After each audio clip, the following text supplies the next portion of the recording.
大家好，我是 Klaus。 在最近紧张的中美关系之下，中国不仅高调宣传和纪念朝鲜战争活动，而且一周内召开2次最高领导人阶层的政治局会议。朝鲜战争在中国被称为抗美援朝，被定性为是反抗美帝国主义的伟大战争，并打倒了美帝纸老虎，取得了胜利。我们今天这期节目就不照搬历史了，而是以时间顺序直接指出中国人对朝鲜战争的误区，同样的也能达到回顾朝鲜战争的始末的目的。跟我们看到最后哦，谢谢。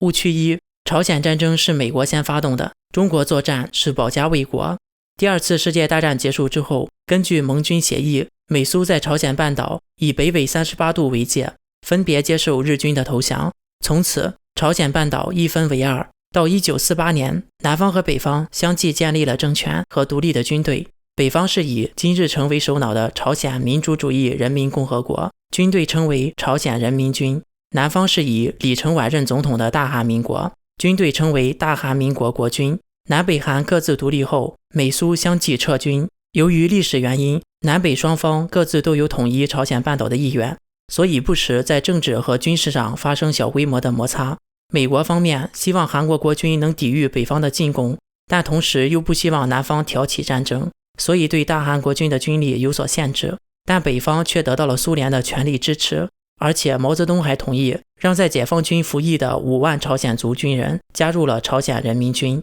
再加上之前在日本统治下的朝鲜半岛工业区集中在北方，而南方是农业区，所以南北韩在战争爆发前的军力相差悬殊，兵力2比1，火炮2比1，机枪7比1，半自动步枪13比1，战车6.5比1，飞机6比1。朝鲜人民军方面占据绝对优势。1949年，金日成奔走于莫斯科和北京之间，要求联合发动战争，解放南韩。根据苏联解密档案，中国人民解放军4野林彪部队将2个师的兵力和武器交给了朝鲜，加上之前的朝鲜族军人，中共为朝鲜提供的兵力总共占朝鲜人民军总数的 46%。 在苏联和中国的秘密支持下，金日成在1950年6月25日发动统一朝鲜半岛的战争，跨越了三八线。在北方的突袭之下，在三八线防守的大韩国军有一半的军队未进入战备状态，在之后的4个小时内防线即被攻破。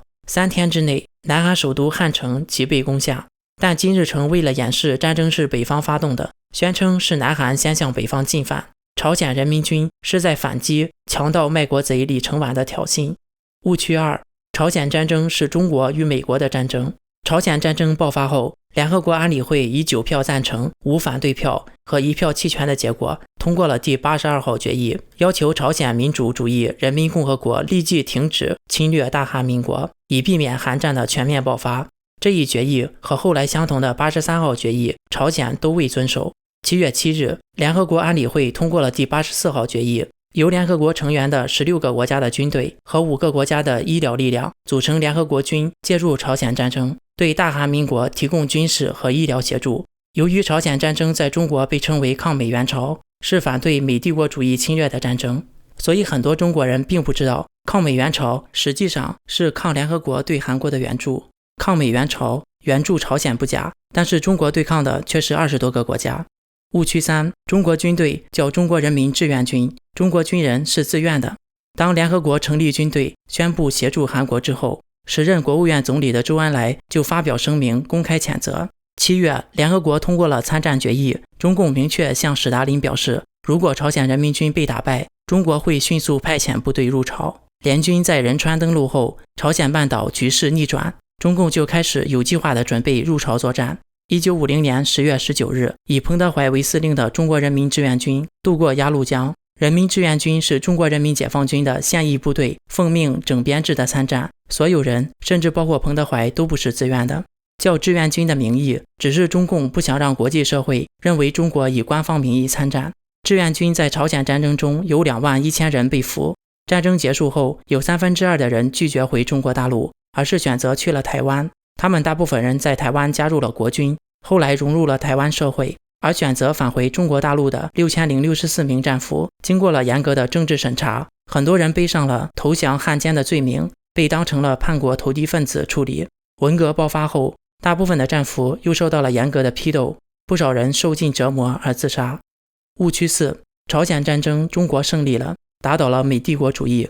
战争的胜利是以失败的一方投降作为标准的。1951年中旬，南北双方开始在三八线附近焦灼，互有胜负，双方慢慢都产生了停火谈判的意愿。直到1953年7月27日，双方最终在板门店签订了朝鲜停战协议，朝鲜战争告一段落。最终结果，双方领土维持在三八线附近，朝鲜净损失领土3900平方公里。停战协议并不是投降协议，所以中国并没有赢，而且停战协议也不是和平协议，也就意味着在法理上双方的战争还在继续，就像中华民国台湾和中华人民共和国一样。所以中国更不应该对一场还没有结束的战争宣告胜利。从协议上讲，也就是官方上的定义，但从民间的角度来讲，中国应该是输掉的一方。首先，朝鲜在领土上是损失的。其次，联合国军阵亡5万人左右，而中国方面的数据，很多学者认为在50万到100万之间。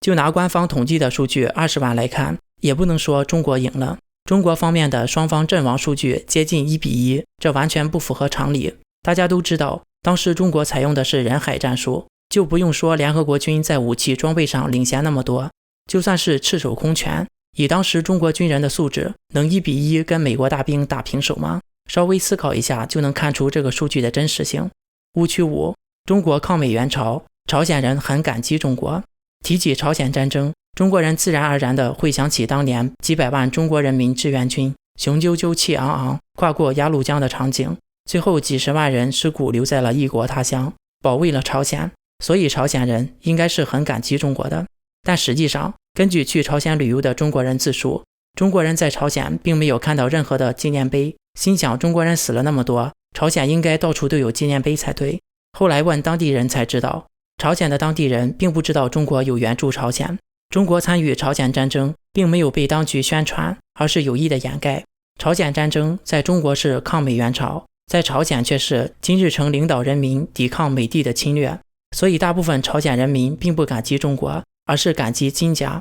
我们简单回顾一下朝鲜战争之后的中朝之间的历史。1958年，金日成大清洗，亲中派的党员惨遭死刑，留在朝鲜的志愿军也被赶回了中国。1967年，金日成下令捣毁志愿军陵园，毛岸英的墓碑也被砸得粉碎。1992年，中韩建交，朝鲜立刻在中朝边境集结大军做进攻状，并扬言要与台湾建交。1993年，中国申奥，北京与悉尼竞选，北京差1票落选，而朝鲜投了悉尼的票。朝鲜每年物资出口一半都是中国帮助解决的，而中国每年还向朝鲜提供几十亿美元的援助，但朝鲜却频频纵容军队越境到中国抢劫杀人。所以综上所述，客观的来定义朝鲜战争的性质，应该是恐怖主义的金家王朝发动的战争。中共参与并挽救了这个恐怖组织，使其一直延续到今天，但这个恐怖组织作为中国的邻居，一直在占中国的便宜，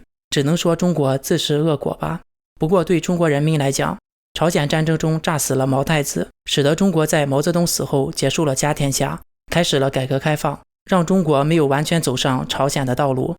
这是朝鲜战争对中国最大的也是唯一的贡献。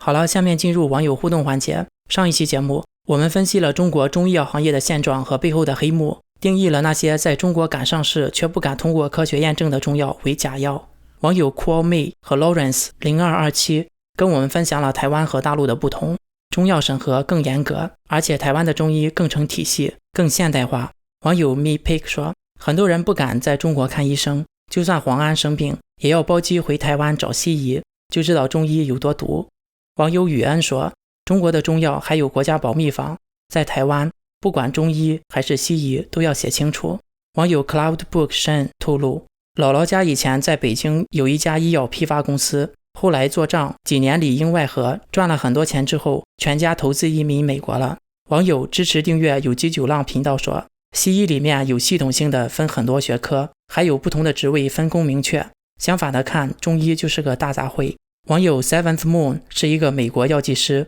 他们行业有个说法，世界上没有主流的药与非主流的药，只有有用的药和没用的药。网友曾且雄说，中共碰的东西一定会废掉。网友有权威专家证书的粉红色卫兵说，管他中医西医，中共控制下的都是庸医。网友维尼撒币说，可能总书记觉得中国要内循环，没办法得到进口药了，所以就大力推广中药。网友小勋子说，应该立一项规定，中共党员禁止接受西医治疗。好了，本次节目就到这里，感谢所有参与留言讨论的朋友们，我是 Klaus， 我们下次再见。